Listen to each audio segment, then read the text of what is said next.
আসসালামু আলাইকুম ওরহমতুল্লাহ। সুপ্রিয় তাকওয়া চ্যানেলের দর্শক মণ্ডলী, আশা করছি মহান রব্বুল আলামিনের অশেষ মেহেরবানিতে আপনারা সকলেই ভালো আছেন। আজকে আলোচনা করব কঠিন বিপদে পড়লে অথবা নিজের আত্মীয় স্বজন, পাড়া প্রতিবেশী, বন্ধু বান্ধব বিপদে পড়লে বিশ্বনবী সাল্লাল্লাহু আলাইহি ওয়াসাল্লাম যেভাবে আমল করতে বলেছেন, নিয়ম মেনে সেইভাবে যদি আমল করতে পারি, তাহলে আল্লাহ তাআলা সেই বিপদ মুসিবত থেকে দূর করে দিবেন ইনশাআল্লাহ। তাই ভিডিওটি না টেনে পুরো ভিডিওর সাথেই থাকুন। প্রিয় দর্শক, মানুষ যতদিন বেঁচে থাকবে, সুখ দুঃখ বিপদ মুসিবত ততদিন থাকবে। বিপদকে ঘৃণা করা বা খারাপ দৃষ্টিতে দেখার কোনো সুযোগ নেই। অনেক সময় বিপদের কারণেই মানুষ আল্লাহর দিকে ফিরে আসে, আবার যখন মানুষ চরম অন্যায়ের দিকে ধাবিত হয়, তখনই মানুষের উপর বিপদ মুসিবত পতিত হয়। আল্লাহু আকবার। প্রিয় বন্ধুরা, রাসূলুল্লাহ সাল্লাল্লাহু আলাইহি ওয়াসাল্লাম যখনই কোনো কঠিন সমস্যা বা বিপদের সম্মুখীন হতেন, তখনই আল্লাহর কাছে একান্তভাবে দোয়া প্রার্থনা করতেন। বিপদ মুসিবত থেকে মুক্ত থাকতে রাসূলুল্লাহ সাল্লাল্লাহু আলাইহি ওয়াসাল্লাম সেই ছোট্ট একটি দোয়া পড়তেন।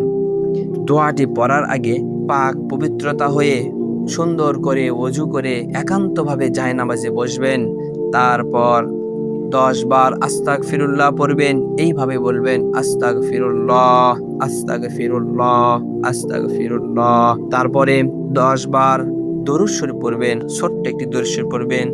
দরুদ শরীফটি হলো সাল্লাল্লাহু আলাইহি ওয়াসাল্লাম, সাল্লাল্লাহু আলাইহি ওয়াসাল্লাম।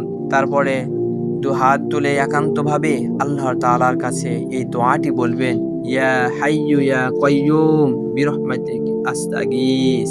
হে চিরঞ্জীব, হে চিরস্থায়ী, আপনার রহমতের মাধ্যমে আপনার নিকটে সাহায্য চাই। তিরমিজি শরীফ।